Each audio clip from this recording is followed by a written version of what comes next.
Shifting focus now, a significant number of Indian students studying in the neighbouring country Bangladesh have begun returning home, with many arriving in Agartala following a wave of student protests since the one last week against the quota system in that nation.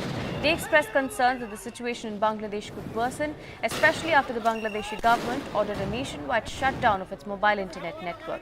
105 people have died in the violent protests in Bangladesh. Here's what Indian students who returned and the Ministry of External Affairs had to say. वहाँ पे 4 दिन पहले situation एकदम से normal थी। 4 दिन पहले all of sudden हम लोगों को न्यूज़ आया कि घर से मत निकलिए, हॉस्टल से मत निकलिए, बाहर मत जाइए। देन हम लोगों को पता चला कि वहाँ पे कोटा मूवमेंट हो रहा है, बहुत सारा गैदरिंग हो रही है स्टूडेंट्स की। तो हम लोगों को कॉलेज से भी ऑफ मिल गया, कॉलेज वालों ने भी मना किया कि आप कॉलेज आने की ज़रूरत नहीं है। देन उसके बाद हम लोग फिर सोचा, हमने प्रिंसिपल सर से अपने बात करी कि क्या होगा सर, क्या करा जाए। तो सर ने ये बोला कि आप वापस इंडिया चले जाइए अगर आप इनसिक्योर फील कर रहे हैं। हमने इंडियन एम्बेसी को भी कांटेक्ट किया, उन्होंने भी यही आंसर दिया कि आप वापस इंडिया लौट जाइए। All our Indian nationals are safe there, and we have a large student community, as I told you, 8,500 students or thereabout. Many of them pursue medical education also in that country, so they're all safe and sound, and we are in touch. They are in touch with our High Commission, with our Assistant High Commission as well, and we are regularly keeping in touch with them to render all assistance, any assistance that they may need. My colleague Ghazali joins us with more details. Ghazali, some students have returned from Bangladesh, some are still there. The ministry, of course, saying that they are safe there. But the current situation in Bangladesh seems grim, as the army has been deployed as well in an emergency situation.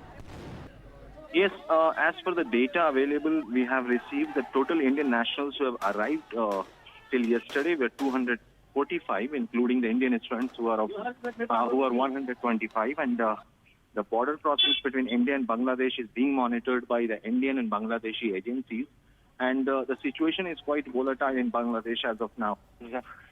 There is a clash going on between the pro-government protesters as well as the anti-quota group, and that is exactly why this has spiraled across the state of Bangladesh.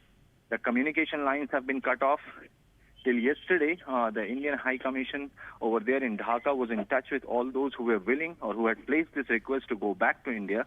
And till day before yesterday, the agencies were keeping an eye and they were in close coordination with the Bangladeshi authorities.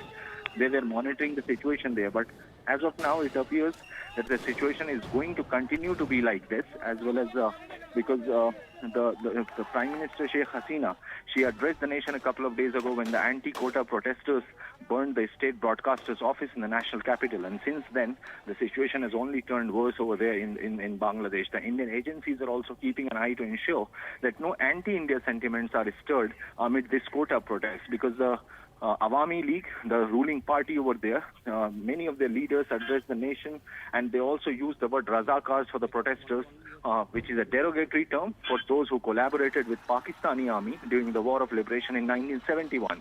So every political party over there is trying to take a political mileage out of these continued protests, and that is exactly why the Indian agencies are also on tenterhooks. They are on their toes to monitor and to assess the situation, that any more requests, if are made by the Indian students, then they are brought back safely from Bangladesh to Delhi.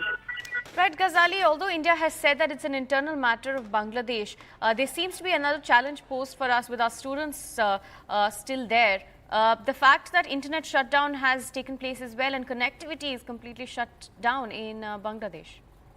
Yes, certainly. The communication lines are shut across most parts of the country, and that is what it is making the situation look like very tense, because not only in the national capital, but every day the reports of violence are coming from across the country, from remote areas, from the university areas, and the students have not budged. They have not agreed to for negotiations with the government. They want the government to scrap this quota, which has been reserved for the family or the relatives of those who fought in the 1971 war for the liberation of Bangladesh, and that is why even the protests are continuing across the country due to the communication lines being suspended. The situation is like this, that the Bangladeshi police are cracking down on the protesters, and it doesn't look like that in the near coming days there will be any talks or negotiation, because violence is spiraling across the country.